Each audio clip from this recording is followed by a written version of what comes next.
नमस्कार बच्चों, आज हम कक्षा 9 विषय संस्कृत के एकादश पाठ पर्यावरणम का अध्ययन करेंगे। आइए पहले पढ़ते हैं पाठ परिचय। प्रस्तुतोऽयं पाठ्यांशः पर्यावरण विषयकः लघु निबंधोस्ति। प्रस्तुत पाठ जो पर्यावरण नामक पाठ है, यह पर्यावरण नामक प्रस्तुत पाठ पर्यावरणीय विषयक लघु निबंध है। पर्यावरण के बारे में एक छोटा सा निबंध है। अत्याधुनिक जीवन शैल्यां प्रदूषणं प्राणिनां पुरतः अभिशाप रूपेण समायातम। अति आधुनिक जीवन शैली में प्रदूषण प्राणियों के सामने अभिशाप के रूप में आया है, एक श्राप के रूप में उपस्थित है। आधुनिक जीवन शैली को मनुष्य ने अपना लिया है और जिससे वायु प्रदूषण, ध्वनि प्रदूषण, जल प्रदूषण, सभी प्रकार के प्रदूषण निरंतर बढ़ते जा रहे हैं। तो आधुनिक जीवन शैली में प्रदूषण जो है वो प्राणियों के सामने एक अभिशाप के रूप में उपस्थित है। नदीनाम वारी मलिनम संजातम, और इससे क्या हुआ? नदियों का वारी का अर्थ होता जल या पानी। मलिनम संजातम, मलिन हो गया, नदियों का पानी मलिन हो गया, क्योंकि कल कारखानों से जो गंदा तैलीय पानी निकलता है वो मशीनों में डाल दिया जाता है, मशीनों में प्रवाहित कर दिया जाता है। इससे नदियों का जल भी मलिन हो जाता है। तो नदियों का पानी मलिन हो गया है। शनैः धरा निर्वनम जायमाना अस्ति। शनैः धीरे धीरे धरा, धरती, निर्वनम, वनों से रहित या पेड़ पौधों से रहित, जायमाना अस्ति, हो रही है। यह पृथ्वी जो है वो पेड़ों से रहित हो रही है। यंत्रेभ्यो निःसरित वायुना वातावरणम विषाक्तम रुजाकारकम च भवति। और यंत्रों से निःसरित निकलता हुआ जो धुआं है वो वायु से, यंत्रों से जो निकलती हुई वायु है उससे निकलते यंत्रों से जो धुआं निकलता है और जो वायु में, हवा में फैलता है, तो यंत्रों से निकलती हुई वायु के द्वारा वातावरण जो विषाक्त करता था, जहरीला, और रुजाकारकम, रोगों को बढ़ाने वाला, रोगवर्धक भवति होता है। तो यंत्रों से जो हवा निकलती है, जहरीली हवा निकलती है, उसने वातावरण को और अधिक जहरीला और रोगवर्धक बना दिया है। वृक्षाभावत प्रदूषण कारणाच्च बहूनां पशु पक्षिणां जीवनमेव संकटापन्नम दृश्यते।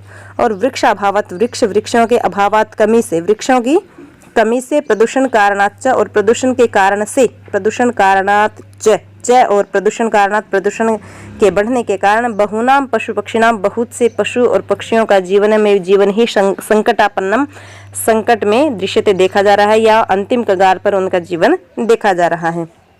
तो वृक्षों के अभाव में जो पशु पक्षी हैं उनको आश्रय नहीं मिलता, इसलिए उनका जीवन संकटापन्न दिखाई दे रहा है। वनस्पतीनाम अभाव दशायां न केवलं वन्यप्राणिनाम अपितु अस्माकं समेषामेव जीवनं स्थातुं नैव शक्यते। और वनस्पतियों के अभाव की दशा में, अर्थात पेड़ पौधों के न रहने की दशा में, न केवल वन्य प्राणियों का अपितु हम सब का जीवन भी स्थातुं नैव शक्यते, स्थिर नहीं रह सकता, या हम सब भी जीवित नहीं रह सकते, जीवन धारण करके नहीं रह सकते। तो वनस्पतियों के अभाव के कारण न केवल वन्य पशु, वन्य प्राणी ही प्रभावित हैं, बल्कि हम सब का जीवन भी प्रभावित इससे होता है।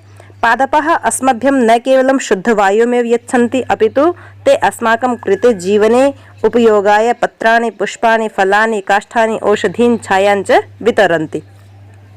पादपः, पादप का अर्थ होता है पेड़। तो पादपः पेड़ या वृक्ष, बहुत सारे वृक्ष, बहुवचन है यहाँ। तो पेड़ जो है वो अस्मभ्यम, हमें, न केवल शुद्ध वायु में यच्छन्ति, न केवल हमें शुद्ध वायु देते हैं, ऑक्सीजन प्रदान करते हैं, अपितु क्या करते हैं? ते अस्माकं कृते, ते वे कौन? वे पौधे, अस्माकं कृते, हमारे लिए, जीवन में उपयोग के लिए, वे पौधे हमें हमारे जीवन में उपयोग करने के लिए पत्र अर्थात पत्ते, पुष्पानि फूल, फलानि फल, काष्ठानि ईंधन, औषधीन औषधियाँ, और छाया भी वितरन्ति प्रदान करते हैं या देते हैं। तो पौधे न केवल हमें शुद्ध वायु प्रदान करते हैं, बल्कि हमारे जीवन के लिए जो उपयोगी पत्र हैं, पुष्प हैं, फल हैं, काष्ठ है, औषधि और छाया है, वो सभी भी हमें प्रदान करते हैं। अस्माद् हेतुः अस्माकं कर्तव्यम् अस्ति यद् वयं वृक्षारोपणं, तेषां संरक्षणं, जलशुचिताकरणं, ऊर्जायाः संरक्षणं, उद्यान तडागादीनां शुचितापूर्वकं पर्यावरण संरक्षणार्थं प्रयत्नं कुर्याम। अस्माद् हेतुः, इसलिए, किस लिए? कि न केवल हमें शुद्ध वायु प्रदान करते हैं बल्कि फल फूल ईंधन औषधि आदि भी प्रदान करते हैं। इस कारण से अस्माकं कर्तव्यमस्ति, हमारा कर्तव्य है यत्कि वयं वृक्षारोपणम, हम वृक्षारोपण करके तेषां संरक्षणम, उनका रक्षण करें, जल शुचिताकरणम, शुद्ध जल करें या जल को शुद्ध रखें, ऊर्जायाः संरक्षणम, ऊर्जा का संरक्षण करें, ऊर्जा को संचित रखें, उद्यान तडाग आदि नाम, उद्यान का अर्थ होता बाग और तडाग का अर्थ होता तालाब, बाग और तालाब आदि को शुचिता पूर्वकम, स्वच्छता पूर्वक, पर्यावरण संरक्षणार्थम, पर्यावरण की संरक्षा के लिए, पर्यावरण को संरक्षित करने के लिए, पर्यावरण की रक्षा के लिए प्रयत्न कुर्याम, निरंतर प्रयत्न करें। तो उद्यान और तडाग आदि को स्वच्छ रखकर पर्यावरण की रक्षा के लिए निरंतर प्रयत्न करें, ये हमारा कर्तव्य है। अनेनैव अस्माकं सर्वेषां प्राणिनां जीवनम अनामयम सुखावहं च भविष्यति। और अनेनैव, अनेन एव, यह विच्छेद हो जाएगा, अनेन धन एव, अनेन इससे, एव ही, इसी से ही, अस्माकं हम सर्वेषां सभी का, जीवनम जीवन, इसी से हम सभी का जीवन, अनामयम, अनामय का अर्थ था रोग रहित यानी कि स्वस्थ, रोग रहित या स्वस्थ, तो इसी से हमारा जीवन स्वस्थ और सुखावहन च, सुख युक्त, सुख से परिपूर्ण भविष्यति होगा। और इसी से, किससे, कि हम वृक्षारोपण करके उनकी रक्षा करें, जल को स्वच्छ रखें, ऊर्जा का संरक्षण करें, उद्यान और तडाग आदि को भी स्वच्छ रखें। तो इस प्रकार इन सबको स्वच्छ रख के पर्यावरण की रक्षा के लिए हम प्रयत्न अगर करेंगे तो इससे हम सबका जीवन रोग रहित यानी कि स्वस्थ और सुखमय भविष्यति होगा। आइए अब पढ़ते हैं पाठ। प्रकृति समेषां प्राणिनां संरक्षणाय यतते, प्रकृति समेषां सभी, प्राणिनां प्राणियों की, संरक्षणाय रक्षा के लिए, चतुर्थी विभक्ति ही यहाँ, प्रयतते न यतते, प्रयत्न करती है। तो प्रकृति सभी प्राणियों की रक्षा के लिए प्रयत्न करती है, या प्रकृति सभी प्राणियों को संरक्षित रखती है, सुरक्षित रखती है। इयं सर्वान् पुष्णाति विविधैः प्रकारैः सुख साधनैः च तर्पयति। इयं, यह कौन, प्रकृति, यह प्रकृति सर्वान्, सबको, पुष्णाति पुष्ट करती है, सबका पोषण करती है, पोषण करती है, विविधैः प्रकारैः, अनेक प्रकार से, यह प्रकृति अनेक प्रकार से सबका पोषण करती है, विविध प्रकार से सबका पोषण करती है, सबको पुष्ट करती है, सुख साधनैः च तर्पयति, और सुख के साधनों से सबको तर्पयति, संतुष्ट करती है या तृप्त करती है। तो यह पृथ्वी जो वो सभी का पोषण करती है, अनेक प्रकार से हम सबका पोषण करती है और सुख साधनों से हम सबको संतुष्ट करती है या तृप्त करती है। आगे है पृथ्वी जलम तेजः वायु आकाशः च अस्याः प्रमुखानि तत्वानि। और प्रकृति के 5 प्रमुख तत्व हैं जिन्हें पंच महाभूत भी कहा जाता है। पंच महाभूत जिनसे प्रकृति का निर्माण हुआ है। तो वो पंच महाभूत कौन कौन से हैं? पृथ्वी, जलम का अर्थ हुआ जल, तेजः का अर्थ हुआ अग्नि, वायु का अर्थ है ही वायु, और आकाश है आकाश। तो पृथ्वी, जल, तेज, वायु, आकाश, या आकाश, वायु, अग्नि, जल, पृथ्वी, ये इसके प्रमुख तत्व हैं, पंच महाभूत हैं जिनसे सृष्टि का निर्माण हुआ है। तो जिनसे सृष्टि का निर्माण हुआ है अर्थात ये पंचभूत जो है वो प्रकृति के प्रमुख तत्व माने जाते हैं। तान्येव मिलित्वा पृथक्तया वास्माकं पर्यावरणं रचयन्ति। तान्येव का विच्छेद हो जाएगा तानि एव, तानि धन एव, तानि वे, एव ही, वे ही, कौन? आकाश, वायु, अग्नि, जल और पृथ्वी, ये 5 तत्व ही मिलित्वा मिलकर पृथक्तया वा अर्थात पृथक्तया अलग अलग, वे 5 मिलकर या अलग अलग अस्माकम हमारे पर्यावरण की रचयंती रचना करते हैं। तो हम देखेंगे कि हमारा पर्यावरण जो है वो किन से बना है? आकाश, वायु, अग्नि, जल और पृथ्वी से। तो ये सब मिलकर या अलग अलग हमारे पर्यावरण की रचना करते हैं या हमारे पर्यावरण को रचते हैं। आवृयते परितः समन्तात् लोकः अनेन इति पर्यावरणम। तो यहाँ पर्यावरण का निर्वचन दिया है, क्या है कि आवृयते ढका गया है, ढका गया है, परितः करता चारों ओर से, चारों ओर से, समन्तात सब प्रकार से, लोक है संसार, अनेन इससे, इति पर्यावरण वह पर्यावरण है। पर्यावरण कौन है कि जिससे संसार को चारों ओर से अच्छे प्रकार से ढका गया है, या जो संसार को चारों ओर से अच्छे प्रकार से ढक के रखता है या चारों ओर आवृत रहता है, वह पर्यावरण कहलाता है। तो यह पर्यावरण का निर्वचन था, या परिभाषा कहें कि आव्रियते परितः समन्तात् लोकः अनेन इति पर्यावरणम, अर्थात जिसके द्वारा या इसके द्वारा संपूर्ण संसार को चारों ओर से अच्छे प्रकार से ढका गया है, इसलिए यह पर्यावरण कहलाता है। आगे है यथा अजात शिशुः मातृगर्भे सुरक्षितः तिष्ठति तथैव मानवः पर्यावरण कुक्षौ। यथा जैसे या जिस प्रकार। अजात शिशुः, अजात का अर्थ हुआ अजन्मा, अजन्मा, शिशु का अर्थ हुआ बच्चा। जिस प्रकार अजन्मा बच्चा अर्थात जिसने अभी जन्म नहीं लिया है, ऐसा अजन्मा बच्चा मातृगर्भे, माता के गर्भ में सुरक्षित है, सुरक्षित तिष्ठति रहता है। जिस प्रकार अजन्मा बच्चा माता के गर्भ में सुरक्षित रहता है, तथा उसी प्रकार मानव, मानव भी पर्यावरण कुक्षौ, पर्यावरण की कुक्षौ कोख में या पर्यावरण के गर्भ में सुरक्षित रहता है।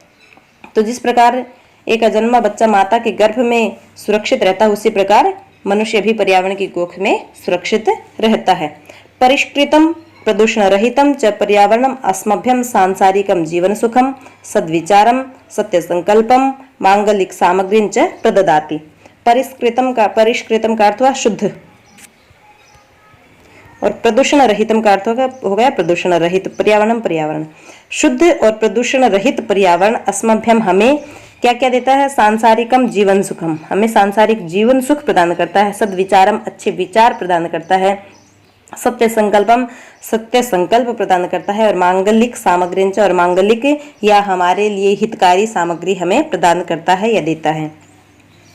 तो शुद्ध और प्रदूषण रहित पर्यावरण जो वो हमें सांसारिक जीवन सुख देता है, क्योंकि पर्यावरण अगर प्रदूषित नहीं होगा तो हम निरोग रहेंगे, और निरोग रहेंगे तो ही हम सांसारिक सुखों का अनुभव अच्छे से कर पाएंगे या सांसारिक सुखों का उपभोग कर पाएंगे। सद्विचारम, अगर हम अच्छे वातावरण में रहेंगे, अच्छे पर्यावरण में रहेंगे तो हमारे विचार भी अच्छे होंगे, हमारा संकल्प भी अच्छा होगा। और पर्यावरण जो है प्रकृति में ही इतनी क्षमता है जो हमारे लिए केवल और केवल हितकारी सामग्री ही प्रदान करती है। तो मांगलिक सामग्री भी हमें शुद्ध पर्यावरण ही प्रदान करता है। आगे प्रकृति कोपैहि आतंकितो जनः किम कर्तुम प्रभवति। प्रकृति कोपैहि, प्रकृति के कोप से, कोप का अर्थ होता है क्रोध, क्रोध से या कोप से, प्रकृति के कोप से आतंकितः भयभीत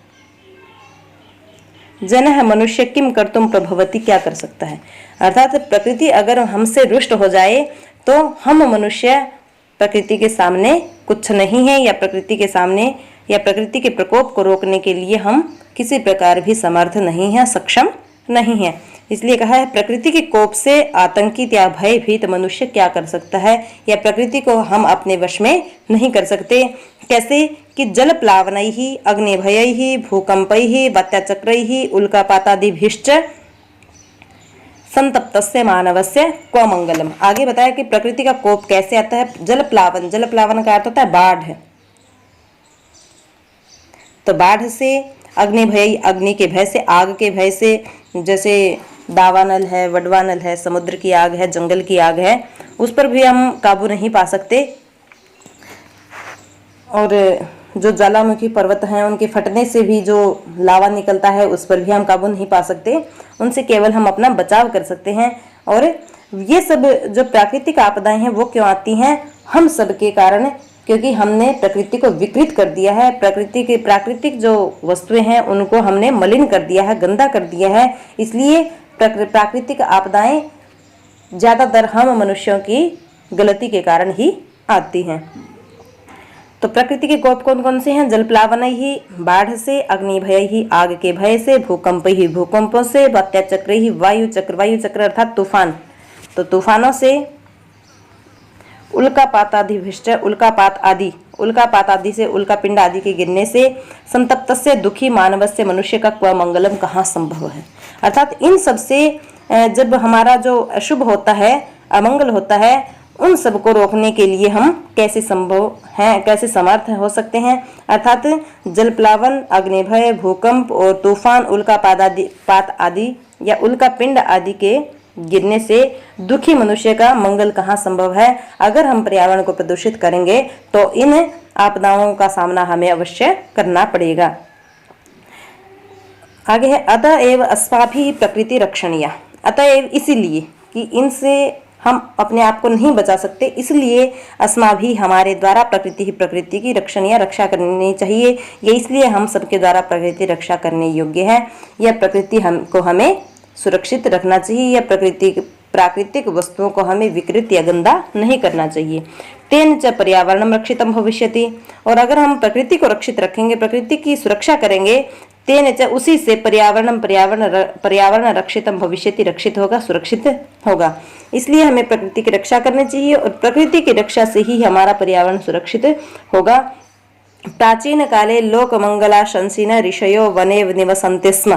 प्राचीन काल में लोकमंगलाशंसिनः लोक कल्याण की इच्छा वाले, लोक मंगल का था कल्याण या हित, तो लोक कल्याण की अनुशंसा करने वाले या इच्छा करने वाले, अनुशंसा करने वाले ऋषि वन में निवसन्ति स्म रहते थे। तो प्राचीन काल में लोक का कल्याण चाहने वाले या लोक की भलाई चाहने वाले ऋषि जंगलों में रहते थे। यतः क्योंकि निश्चय से वन में ही सुरक्षित पर्यावरण उपलब्ध स्म प्राप्त होता था, क्योंकि वनों में सुरक्षित पर्यावरण उपलब्ध होता था या मिलता था। तत्र विविधा विहगाः कलकूजित श्रोत्र रसायनम ददति। और तत्र वहाँ विविधा अनेक विहगाः पक्षी, और वहाँ अनेक पक्षी क्या करते थे, कूजित होगा यहाँ लुप्त है यहाँ से, तो तत्र वहाँ विविधा विहगाः अनेक पक्षी कलकूजित अपने कलकूजन से या चहचहाहट से श्रोत्र रसायनम, श्रोत्र कानों को, रसायनम आनंद या रस, ददति प्रदान करते हैं। क्योंकि जंगलों में ही अनेक प्रकार के पक्षी अपनी चहचहाहट से, अपने कलकूजन से कानों को आनंद प्रदान करते हैं, आनंदित करते हैं। और आज का पाठ हम यहीं तक पढ़ेंगे, अगले पाठ को हम अगले वीडियो में पढ़ेंगे। तब तक मेरा आपसे अनुरोध है कि इस पाठ को अच्छे से समझने के लिए, जानने के लिए आप इस वीडियो को दोबारा देखें, सुनें। और इसी के साथ आप सभी का धन्यवाद।